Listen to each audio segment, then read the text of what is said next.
The signal that changed everything. The deep space monitoring station on Europa had been quiet for weeks. Lieutenant Marcus Webb sat in the control room, watching endless streams of cosmic data flow. Across his screens, the coffee had gone cold hours ago, but he didn't care. This was his dream job, even if most nights brought nothing but static and starlight. At 2:30 for a.m. Earth Standard Time, everything changed. Every screen in the facility flashed bright red, and alarms screamed through the corridors.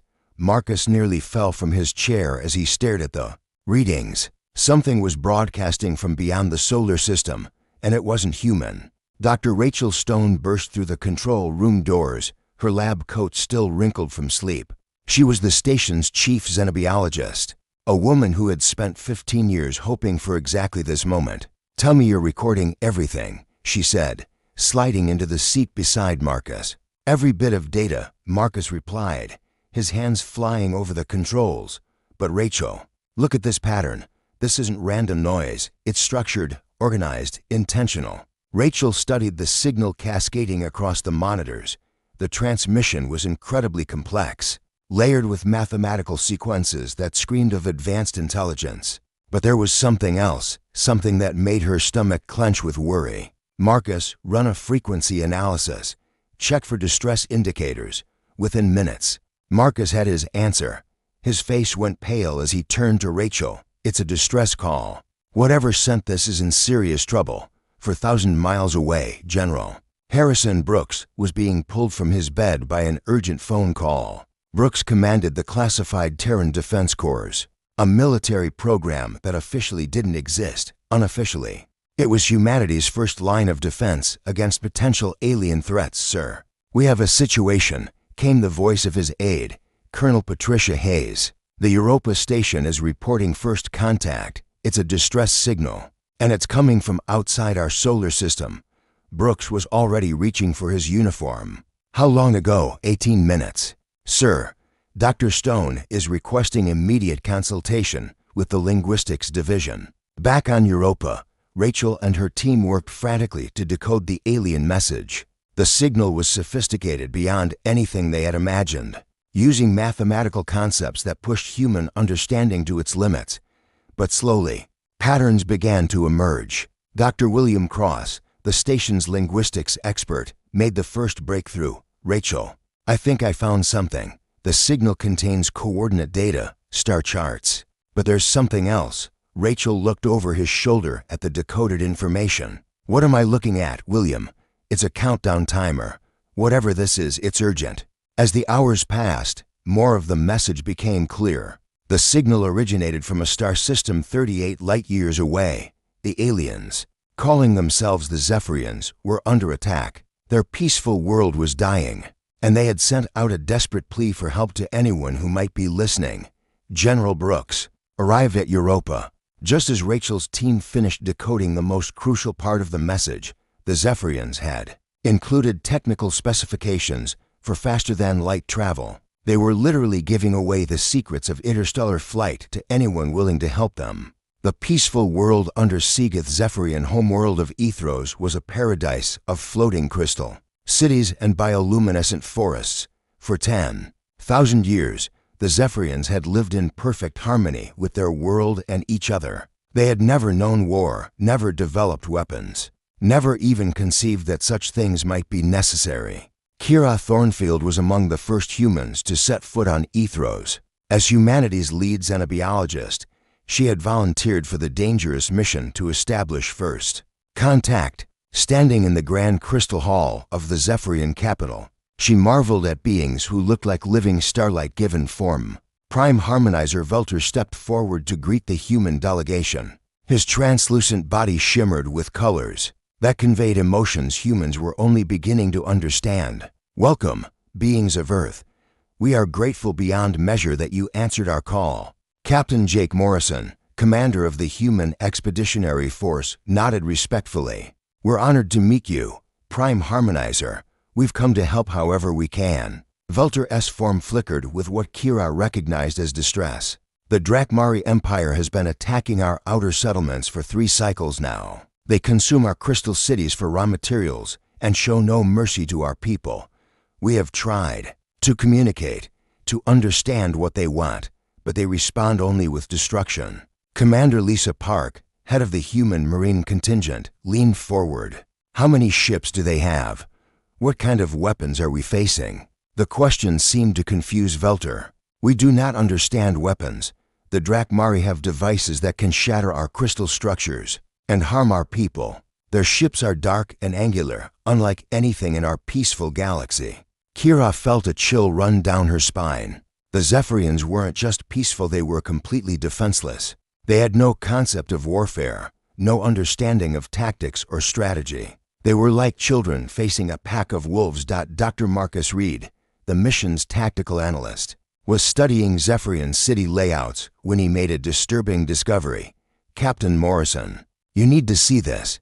Their cities have no defensive structures, no military installations, no weapons manufacturing. They're completely open to attack. The first Drakmari assault came at dawn. The alien ships appeared like black daggers against Ethos's twin suns, their dark hulls bristling with energy weapons. The Zephyrians had no warning systems, no defensive measures. They simply watched in horror as their enemies descended from the sky. Warlord Krax observed the battle from his command vessel. He had conquered 17 worlds for the Drakmari Empire. But this one was different. The crystal beings offered no resistance, made no attempt to fight back. They simply fled or stood paralyzed as his warriors harvested their cities. Sir, reported his tactical officer, we're detecting unknown vessels approaching from the outer system. They appear to be the beings who answered the distress call. Krax studied the approaching ships on his display. They were smaller than Drakmari vessels, but heavily armed. So, the crystal beings found protectors. No matter. We will crush them as we have crushed all others. On the surface, Sergeant Mike Torres was getting his first look at the enemy. The Drakmari warriors were larger than humans, with thick armored hides and multiple arms ending in razor-sharp claws. Their weapons looked like organic growths, pulsing with bioluminescent energy. Contact front, Torres called to his squad. Multiple hostiles, full combat gear. The Drakmari warrior that emerged from the nearest transport ship was 8 feet tall and covered in natural armor that gleamed with an oily sheen. It raised what looked like a living cannon and fired a bolt of crackling energy. The blast struck Torres in the chest and sent him sprawling. Any normal being would have been vaporized instantly. Instead, Torres rolled behind cover, checked his body armor for damage, and returned fire with his assault rifle. The Drakmari warrior stared in shock as the small human not only survived a direct hit, but immediately counterattacked. Its tactical implants were showing impossible readings. This creature should be dead. When predators meet prey, battle for Ethos was unlike anything the galaxy had ever seen. The Drakmari Empire had built their reputation on overwhelming force and the terror of their bioweapons. They had never faced an enemy that simply refused to die. Corporal Jana Hayes crouched behind a shattered crystal formation, her squad's medic working frantically to treat a wounded Zephyrian civilian. The alien's body flickered weakly, its light dimming from the injuries inflicted by Drakmari energy weapons. "Hang on," Jana whispered, though she knew the Zephyrian couldn't understand her tone. "We're going to get you out of here." The Zephyrian's large, luminous eyes focused on her with confusion. It had never seen a creature willingly risk its life for a stranger. Among the Drakmari, the wounded were abandoned or consumed. The small, fierce being was gently carrying it to safety while under enemy fire. Master Sergeant Tom Rodriguez was demonstrating exactly why humans had earned their reputation as the galaxy's most stubborn species. He had taken shrapnel from a Drakmari biogrenade in his leg, but continued fighting as if nothing had happened. "Rodriguez, you need medical attention," called Field Medic Diana Walsh as she sprinted toward the injured soldier. "I'm fine," Rodriguez replied, reloading his weapon. "Just a scratch." Diana stared at the piece of organic metal protruding from Rodriguez's thigh. On any other world, such an injury would require immediate surgery. Rodriguez was treating it like a minor inconvenience. The Drakmari warriors were beginning to understand they faced something unprecedented. These humans absorbed damage that would cripple most species, fought with tactics that violated every rule of civilized warfare. and showed a protective instinct that bordered on the insane.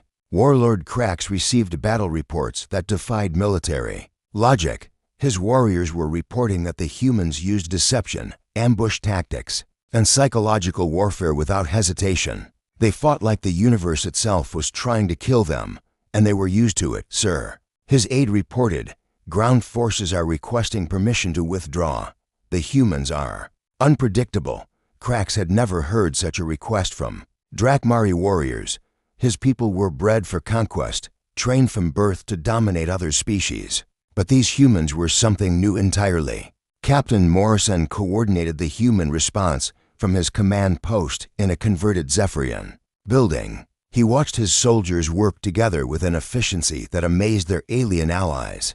Each human seemed to know instinctively what their teammates needed, adapting to changing situations without requiring orders. Sir, reported Sergeant Hayes, we've secured the refugee center. Drakmari forces are pulling back to regroup. Morrison nodded. But he knew this was just the beginning. The Drakmari had been testing human defenses. The real attack was yet to come. Tech specialist Robert Chen was working frantically to understand Drakmari technology, trying to turn their own weapons against them. The aliens had bioweapons that could adapt and evolve, but Chen was finding ways to disrupt their organic systems. Dr. Thornfield. Chen called to the xenobiologist, look at this. Their weapons are living organisms. If we can understand their biology, we might be able to create countermeasures. Kira Thornfield watched as Chen demonstrated his improvised jamming device. He had taken a Zephyrian harmonic resonator and modified it to disrupt Drakmari biosignatures. The ease with which he had weaponized peaceful technology showed the vast difference between human and Zephyrian thinking. Prime Harmonizer Velter observed the battle with growing amazement and horror. The humans fought with a brutality that shocked his peaceful nature, but they also showed incredible compassion for wounded civilians. They were killers and healers, destroyers and protectors, often within the same moment. I do not understand them, Velter admitted to his aide. They contain such contradictions. How can one species be so violent and so caring? The aide had no answer. The humans were unlike anything in the peaceful galaxy they had known.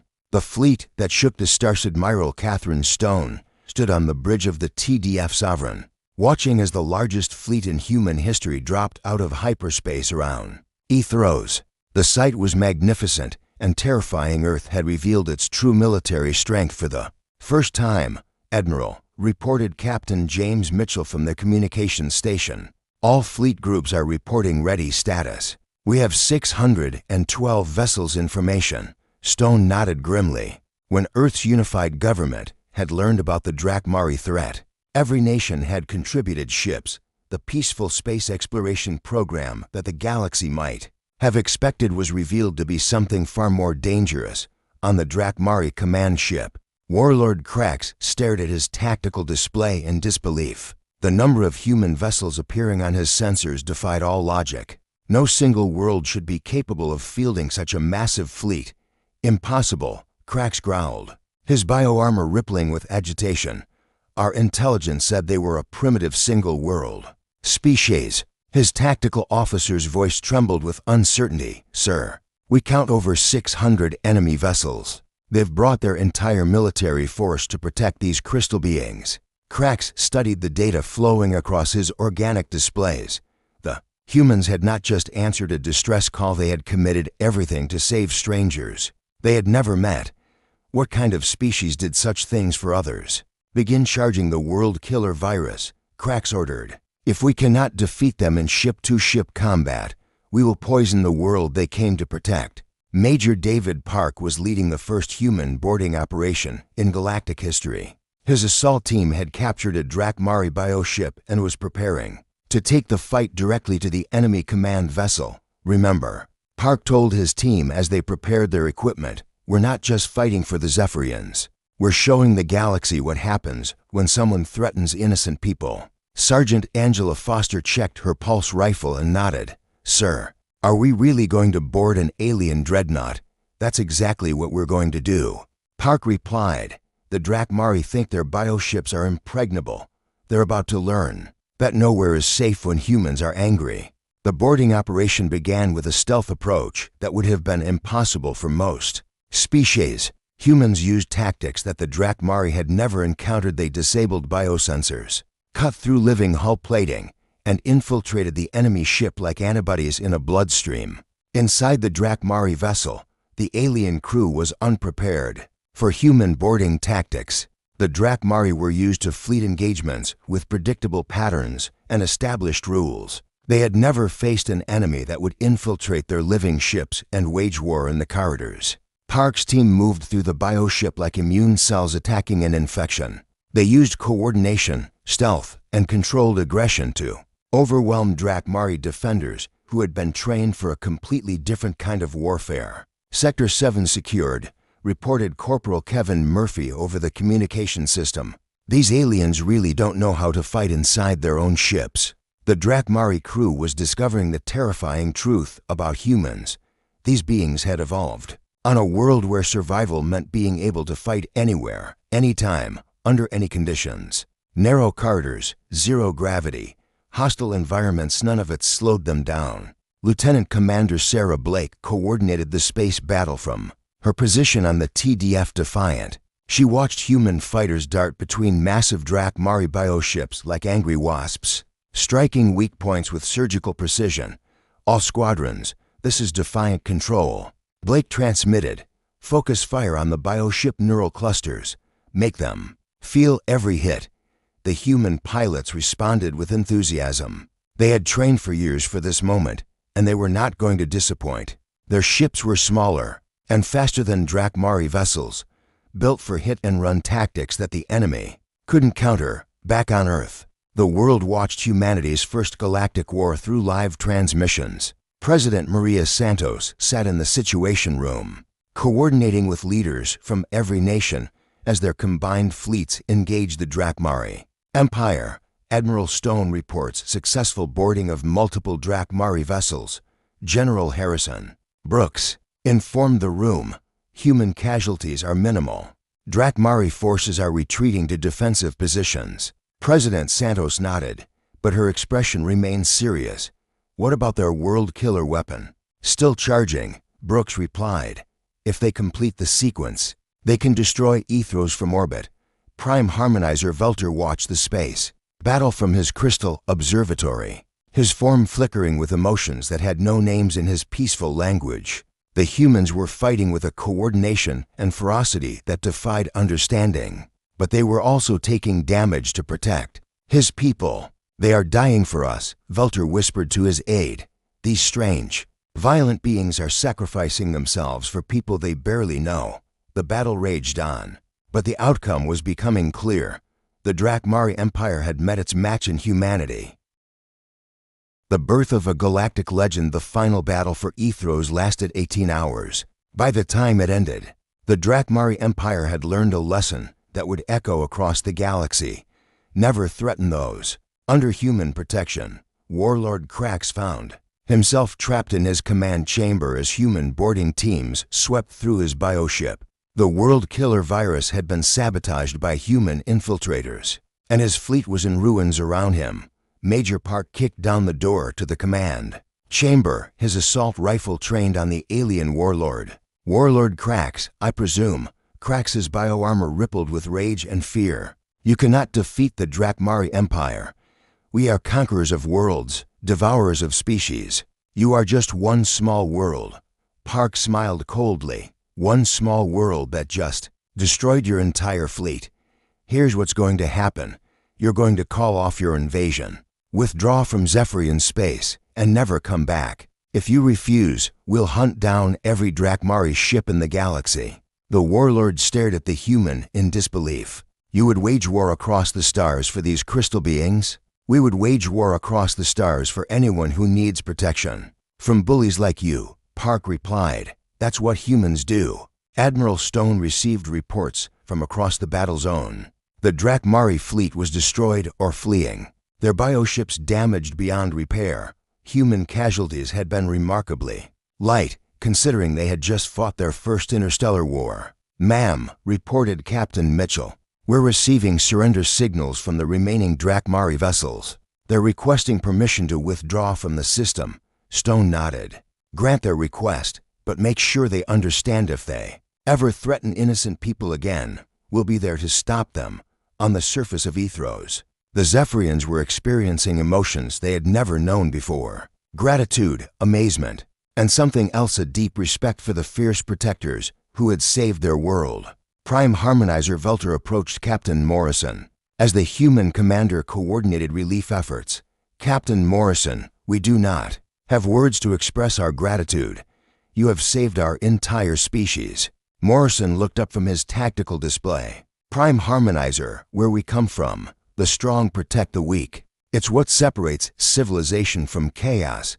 Velter's form shimmered with newfound understanding. We have learned much from you, brave humans. Perhaps it is time for the peaceful species of the galaxy to learn to protect themselves.